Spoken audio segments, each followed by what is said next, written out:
The first big reformation of sustainability came along with Al Gore.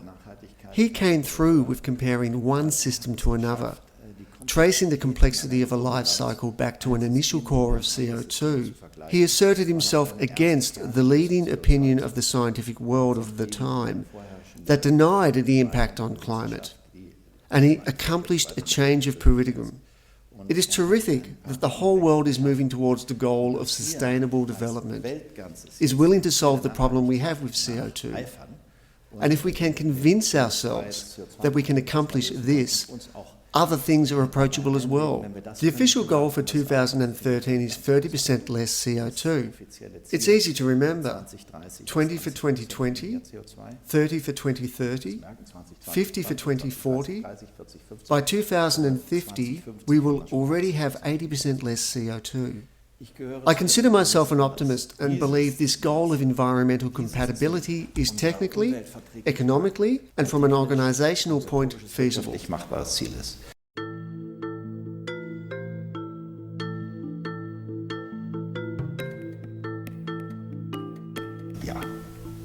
Yes, we can. If managing the trade of goods garbage-free is possible, then just as well emission-free energy is within reach. It is satisfying to make a living with something that, at the same time, relieves and works on one of the great worries of manhood. It feels good to discover a task that probably calls upon 2, maybe even 3 generations. We will only survive. In this respect, we all agree, if we manage this. We exceed the recycling rates for the EU. We exceed them here in Germany, and we also top our quotas for renewable energy. From my point of view, we have handled the feed-in tariff law very well.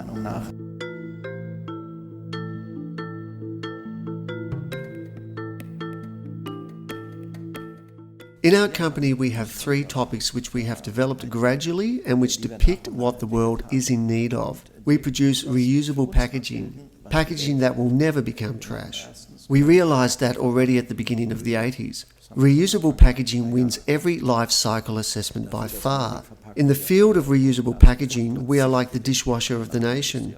I tell anybody who is willing to listen that in your kitchen you don't have a porcelain factory either, but a dishwasher, and you use a dish over and over. We are able to use our transport packaging a number of times. This is a field in which we are active and a global market leader. 100 cardboard boxes annually are used per capita in supermarkets, which adds up to 40 billion in Europe and 30 billion in America.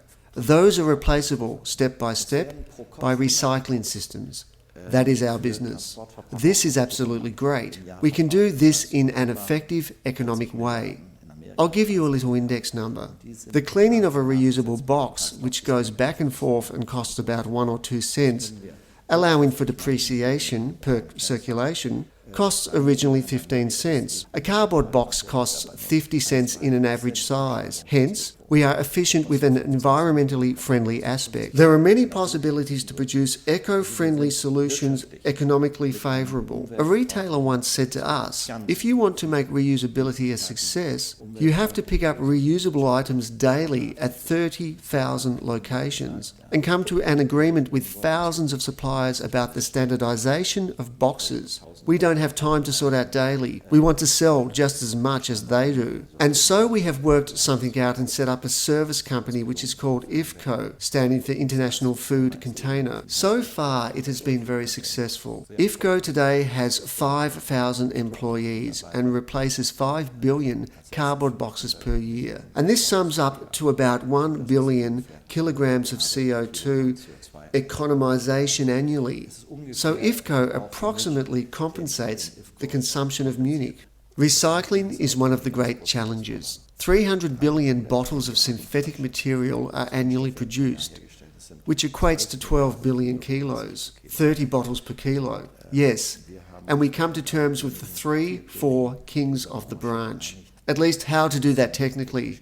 There is Coca-Cola, Pepsi-Cola, Nestle and Danone, and they already do half of the work. If we keep moving forward with them and their plans for the next 10 to 20 years, we can recycle 50%, and that is a huge step. In relation to that, the third business unit came to us and that happens to be renewable energy, meaning this is the third field in which we operate, the development of renewable energy from sun and also from wind. It is more cost-effective than the consequential possibility of demineralization and the water purification of the southern hemisphere. Für die südliche Hemisphäre.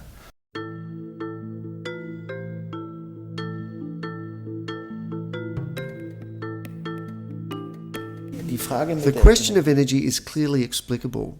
A third is needed for industry, a third goes to transport, and 1/3 to households. Give and take, right? Households and industry can be provided for with electricity. Electricity is only a delivery option of energy and not a source of energy. And electric energy provided to households can be 100% sun, wind and water producible. You will be astonished to hear we are already using more than 30 gigawatts of solar power. It is more costly than producing it in great power stations, with coal, gas and nuclear power plants. But once the plants are depreciated, producing will be cheaper, and nobody talks about what will happen after that. Even associations of entrepreneurs never talk about that. After 17 years, the plants will be depreciated but will continue to produce. They will have lost only about 10% of their productivity.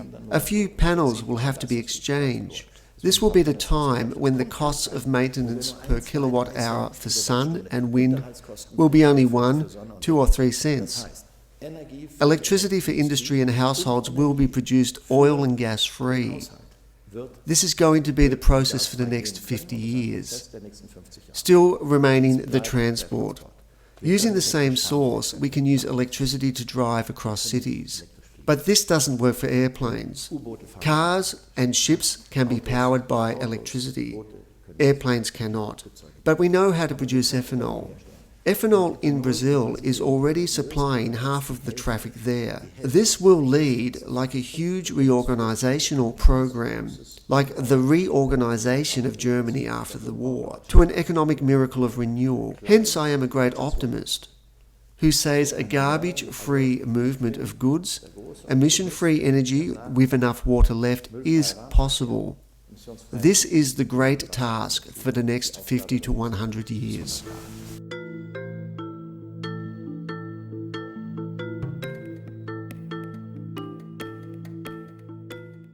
Financing is the greatest challenge for medium-sized businesses. As a medium-sized company, we are glad when something is difficult, because then we overtake big businesses. The question is, are we able to desalinate water in Africa, not only financially, but also economically? For me, a safe environment and the difficulties of its implementation is the central statement here, and every medium-sized business can find its future business right here. Today, the granting of a credit is more difficult than ever, even though large amounts of money are available. Therefore, what we suggest to politicians is, and this is not a new subject, especially since banks and states have to be careful what they do with their money, to specify and rethink the financing of medium-sized companies.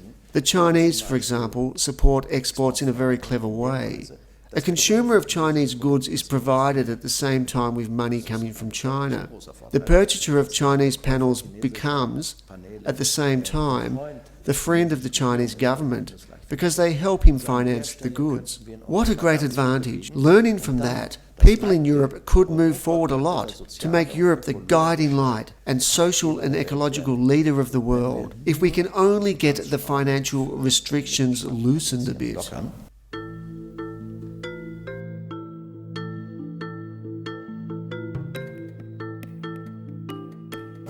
About this subject, I think there is a huge difference between family businesses and non-family businesses. I'm a spokesman for family businesses and therefore appreciate this question. I have to say, family entrepreneurs love their companies almost pathetically because they love their children and therefore their destiny is closely related to the fortune of their company. This model of domestic care is an important model for the economy, and the good news is 80% of all employees in Germany work in the private sector of family businesses.